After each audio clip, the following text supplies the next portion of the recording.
அந்த எவன்ல நான் ஒரு ஆளு, நீ ஒரு ஆளு, அதனால ஒண்ணும் பண்ணிட இயலாது. பெரிய மகானுக்கு தான் பண்ண இயலாது இல்ல, எவனுக்கு பண்ண இயலாது. அதனால அந்த எவன்ல நாங்கெல்லாம் இருக்கிறதுனால எங்களுக்கு செய்ய இயலாது, நாங்க நம்புறோம். அதை நம்ம விளங்கிக்கிறோம். அதே மாதிரி நபிகள் நாயகம் ஸல்லல்லாஹு அலைஹி, இன்னும் சொல்றேன், நபிகள் நாயகம் ஸல்லல்லாஹு அலைஹி வஸல்லம் அவர்கள் மதீனாவுக்கு போன உடனே யூதர்கள் என்ன பண்ணாங்க தெரியுமா? யூதர்களுடைய அந்த கோட்டை கலகலத்துருச்சு. ரசூல் ஸல்லல்லாஹு அலைஹி வஸல்லம் உள்ள நுழைஞ்ச உடனே, நுழையும் போது அவங்க ஆதிக்கத்தில் இருக்குது. நுழையக்கூடிய அந்த ஸ்டார்டிங்ல யார் மெஜாரிட்டின்னு கேட்டா அவங்க மெஜாரிட்டியா இருக்கிறாங்க.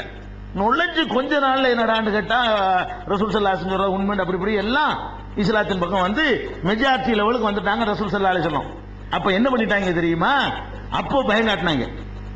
இன்னுமே பார், நீங்க வந்துட்டீங்கல்ல, உங்களுக்கு நாங்க சிகர் பண்ணிட்டோம், முஸ்லிம்களுக்கு பூரா டோட்டலா சிகர் பண்ணிட்டோம், ஒருத்தருக்கும் புள்ள பிறக்காதுன்னு அவங்க சொன்னாங்க. இப்படி சொன்னாங்க, உங்களை யாருக்குமே குழந்தையே பிறக்காதுன்னு சொல்லிட்டு பயம் காட்டினாங்க. சில ஆளுக்கு ஆடி போயிட்டாங்க.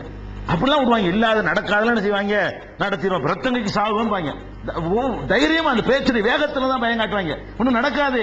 நடக்காவிட்டால் கூட அதை சொல்ற வேகத்தை பார்த்துட்டு நமக்கே பயம் வரும். இந்த குரலிகத்தை காட்டுறான் பாருங்களேன், தாயத்து வாங்காம போன நீ ரத்தங்கைக்கு சாவடி நின்றுவான், ஒரு போய் கால வைக்க மாட்டான். எவனாச்சும் ஒரு எட்டு எடுத்து வச்ச அப்படின்னு கொஞ்சம் சவுண்ட வேகமா விட்டு சொன்னான்னு வைங்களேன், என்னமோ இருக்குமோ நம்ம பயந்துருவோம். அந்த மாதிரி சஹாபாக்கள் ஆட்டம் கண்டு என்ன பண்ணிட்டாங்க, இப்படி பண்ணிட்டாங்க, சிகிர் பண்ணிட்டாங்க, நம்மள பிள்ளைய பிறக்காதாமல, நமக்கு சந்ததிகளே யாருக்கும் இருக்காதாமல, இது வரைக்கும் எந்த பிள்ளை பிறந்துச்சு அவ்வளவுதான், இனிமேல் உங்கள யாருக்கும் குழந்தையே பிறக்காதுன்னு சொல்லி நினைச்சிட்டாங்க, சொல்லிவிட்டாங்க. இது எங்க இருக்கு? புகாரில 5469 ஹதீஸ்ல நீங்க பார்க்கலாம். அந்த நேரத்தில் என்ன ஆகுதுன்னு கேட்டா, கொஞ்ச நாள் ஆன உடனே அப்துல்லாஹ் இப்னு ஜுபைருடைய மனைவி அஸ்மாங்கிறவங்க அபூபக்கருடைய மகள், ஜுபைருங்கிற அபூபக்கருடைய மருமகன், ஆயிஷா நாயுடைய சிஸ்டர் தான் அஸ்மாவுக்கு பிள்ளை பிறந்துச்சு. இவங்க சிகர் பண்ணிட்டு உங்களுக்கு பிள்ளை பிறக்கான்னு சொன்னாங்க பாருங்களேன்.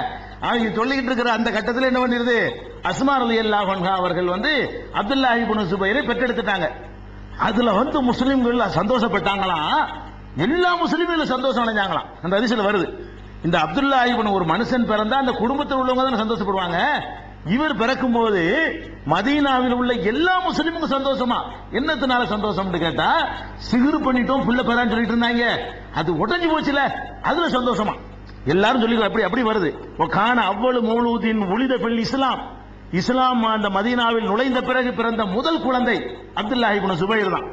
முதல்ல மதீனாவுல முஸ்லிம்களுக்கு பிறந்த, மதீனாவில் போய் பிறந்தது, குழந்தையோட தூக்கிட்டு போயிருப்பாங்க சில பேர்லாம். மதீனாவுல ரசூலுல்லாஹ் நுழைஞ்ச பிறகு பிறந்த முதல் குழந்தை இவராக இருந்தது. ஃபரிஹூ பிஹி ஃபர்ஹன் ஷதீதா. இதுல முஸ்லிம்கள் அத்தனை பேரும் பயங்கரமான சந்தோஷம் அடைந்தார்கள். ஏன் சந்தோஷம் அடைந்தார்கள்னா, லிஅன்னஹு கீல லஹும், அவர்கள்ட்ட சொல்லி வைக்கப்பட்டு இருந்தது, இன்னல் யஹூத கது சஹரத்துக்கும், யூதர்கள் உங்களுக்கு சிகர் பண்ணிட்டாங்க, ஃபலா யூலதுலக்கும், உங்களுக்கு யாருக்கும் புள்ள பிறக்காது என்று பயங்காட்டி வைத்திருந்தார்கள்.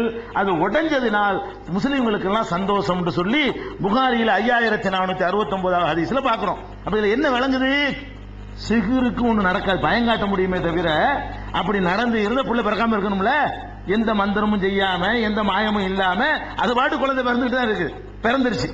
அப்ப இதுல இருந்து என்ன தெரியுதுன்னா, சிகருங்கிறது ஒரு ஃப்ராடு வேலை, பித்தலாட்டம் தானே தவிர ஒண்ணுமே நடக்காது என்பதையும் நம்ம இதுல இருந்து விளங்கிக்கிறோம். இது ஒரு முக்கியமான விஷயம். அடுத்தது இந்த சிகர் செய்யறோம்னு சொல்லக்கூடிய மார்க்க அறிஞர்களுக்கு ஒண்ணு சொல்றோம். அதாவது சிகர் வைக்கிறது மார்க்கத்தில் அவ்வளவு பெரிய குற்றம். எவ்வளவு பெரிய குற்றம்னா குஃபுர்ல சேர்க்கக்கூடிய குற்றம். நபிகள் நாயகம் ஸல்லல்லாஹு அலைஹி வஸல்லம் சொன்னாங்க, இஜ்தனிபு சபஅல் முபிகாத், அழித்து நாசமாக்கக்கூடிய 7 காரியங்கள் இருக்கின்றன. 7 செஞ்சிட்டீங்கன்னா உங்களுடைய நன்மை எல்லாம் அழிஞ்சு போயிடும். எல்லா நன்மைகளையும் அழித்து நாசப்படுத்தக்கூடிய 7 காரியங்கள் இருக்கின்றன, அவற்றை விட்டு நீங்கள் விலகிக் கொள்ளுங்கள் அப்படின்னு ரசூல் ஸல்லல்லாஹு அலைஹி வஸல்லம் சஸ்பென்ஸா சொன்னாங்க. காலு யா ரசூலல்லாஹ் வமா ஹுன்ன, சஹாபாக்கள்லாம் கேட்கிறாங்க, அல்லாஹ்வுடைய தூதர் அது இன்னும் 7. அப்ப உள்ளத்துல பதிய வைக்கிறதுக்காக இப்படிலாம் ரசூலுல்லாஹ் பாடம் நடத்துவாங்க. முதல்ல ஒரு கேள்வியை கேட்டுக்குவாங்க, கேட்டவன அப்படி ஈடுபாடா அப்படியே மக்களுடைய உள்ளமெல்லாம் திரும்பும். அப்புறம் விளக்கும் போது நல்லா பதியும். வமாஹுன்ன, அது என்ன அல்லாஹ்வுடைய தூதர் 7 விஷயம் என்னன்னு கேட்டாங்க. அப்ப ரசூல் ஸல்லல்லாஹு அலைஹி சொல்றாங்க, அஷ்ஷிர்கு பில்லாஹ், ஒன்னு அல்லாஹ்வுக்கு இணை கற்பித்தல் ஃபர்ஸ்ட். ரெண்டாவது வஸ்ஸிஹ்ரு, ரெண்டாவது இடம் சிகருங்க. சிகர் பயங்கரம். சிகர்ல இருந்து விலகி கொள்ளுங்க. சிகர்ல இருந்து விலகி கொள்ளுங்கன்னு அர்த்தம் செய்யவும் செய்யாதீங்க, நம்பவும் செய்யாதீங்கன்னு அர்த்தம். சிகர்ல இருந்து விலகிறது என்று சொன்னால் அதனுடைய எல்லா வகையிலிருந்து விலகி கொள்ளணும். ஒன்று மார்க்கத்துல கூடாது என்று சொன்னா அது அவன் செய்யறது கூடாதுன்னு நீங்க செய்ய கொடுக்கறதும் கூடாது தானே. வட்டி வாங்க கூடாதுன்னா வட்டி கொடுக்கறது தானே கூடாது. பச்சை குத்துறது கூடாதுன்னா குத்தி விடுறது தானே கூடாது. பச்சை குத்துறது இஸ்லாத்துல தடுக்கப்பட்டுச்சுன்னு சொன்னா அதை ஒரு தொழிலா ஒருத்தன் பண்ணா அதுவும் கூடாது. தொழிலா பண்றது கூடாதுன்னா நீங்க கையை நீட்டுறதும் கூடாது. ஜோசியம் பார்க்க கூடாதுன்னா அவனுக்கு மட்டும் கூடாது இல்ல, ஜோசியமும் பார்க்க கூடாது, அவனுக்கு போய் கையை நீட்டக்கூடாது. அதான் அதுக்கு அர்த்தம். அப்ப சிகரில் இருந்து தவிர்த்துக் கொள்ளுங்கள் என்றால் என்ன அர்த்தம்? சூனியோன்னு சொல்லி பேசணும், வாய முடிக்கணும். இல்ல அப்படிலாம் ஒண்ணு கிடையாது என்று நீங்கள் சொல்லணுமே தவிர ஆமா ஆமா சூனியம் அப்படின்னு சொல்லிடக்கூடாது. அவ்வளவு பெரிய ஷிர்க்குக்கு அடுத்தபடியாக ரசூல் ஸல்லல்லாஹு அலைஹி சொல்றாங்க வஸ்ஸிஹ்ரு. இரண்டாவது 7 பாவங்கள்ல பெரிய பாவம் சிஹ்ரு.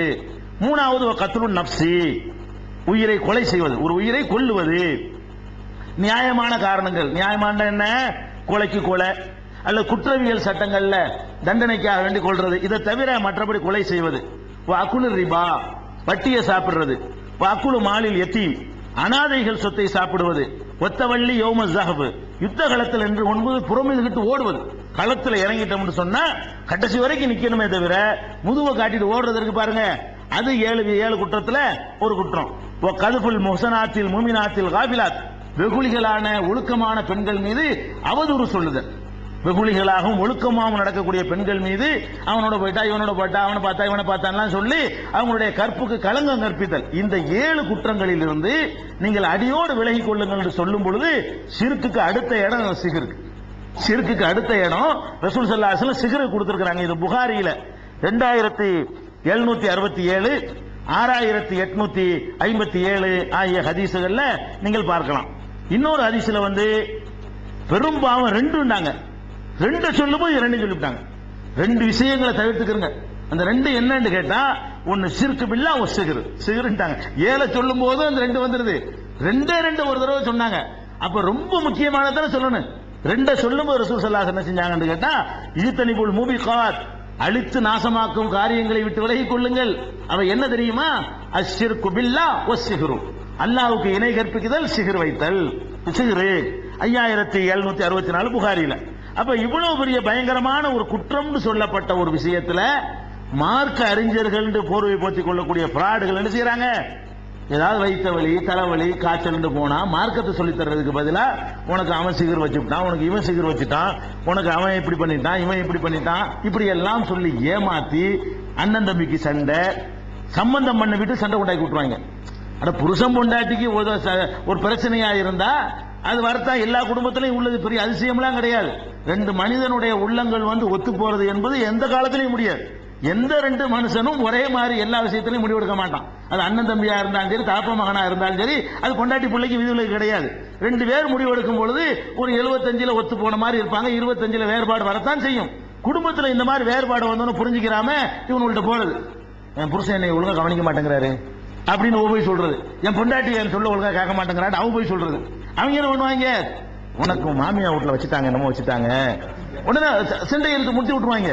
சும்மா இருக்கிற விஷயம் குடும்பத்துல போய்கிட்டு உனக்கு மாமியா வீட்டுல பண்ணிடுவாங்கன்னு சொல்லி ஏமாத்துவாங்க. நம்ம நல்லா சிந்திச்சு பார்க்கணும். சிஹ்ர் இருக்குன்னு வச்சுக்கிறோம் ஒரு பேச்சுக்கு ரசூல் ஸல்லல்லாஹு அலைஹி வஸல்லம் சிஹ்ர் செஞ்சாங்கன்னு அந்த ஹதீஸ் இருக்கு. ஹதீஸ் நம்ம ஏத்துக்கிற கூடாது, குர்ஆனுக்கு மாத்தவும் சொல்லிட்டோம் அந்த ஹதீஸ்களை. சரின்னு வச்சுக்கிறோம். நபி ஸல்லல்லாஹு அலைஹி வஸல்லம் சிஹ்ர் வச்சத எப்படி அவங்க அறிஞ்சுக்கிட்டாங்க? அந்த ஹதீஸ் பிரகாரம் 2 மலக்குகள் தலைமாட்டில் உட்கார்ந்து ஒருத்தருக்கு ஒருத்தர் பேசி அப்படித்தானே அறிஞ்சுக்கிட்டாங்க. அப்ப சிஹ்ர் வச்சதை அறியறதா இருந்தால் கூட அது அல்லாஹ்வுடைய புறத்திலிருந்து அறிய முடியும். இவருக்கு எப்படி அறிவாரு? இப்ப நான் போய் வைத்த வழி என்று சொன்னா இவர் எப்படி எனக்கு சிஹ்ர் வச்சிருக்குன்னு சொல்லுவார்? மலக்குல சொல்லணுத ரசூல் ஸல்லல்லாஹு அலைஹி வஸல்லம் வச்ச சிஹ்ரை ரசூல்லா கண்டுபிடிக்கலையே, என்னன்னு எனக்கு தெரியலன்னு குழம்பி இருந்தாங்க. அது சரியில்லை. அதை சரி என்று வைத்துக் கொண்டு பார்த்தால் கூட 50 நாட்களா ஒரே குழப்பமும் தடுமாற்றமும் இருந்து எனக்கு நான் குழப்பத்துக்கு எல்லாம் தீர்வு தந்துட்டான். 2 மாணவர்கள் வந்தாங்க, தலைமாட்டில் ஒருத்தர் உட்கார்ந்துட்டாரு, கால் மாட்டில் ஒருத்தர் உட்கார்ந்தாரு, அவங்களுக்குள்ள பேசிக்கிட்டாங்க, இவருக்கு சிஹ்ர் வச்சிருக்குன்னு பேசிக்கிட்டாங்க. அப்பதான் எனக்கே தெரிஞ்சுங்கிறாங்க ரசூல் ஸல்லல்லாஹு அலைஹி வஸல்லம். அல்லாஹ்ட்ட இருந்து வஹி தொடர்பு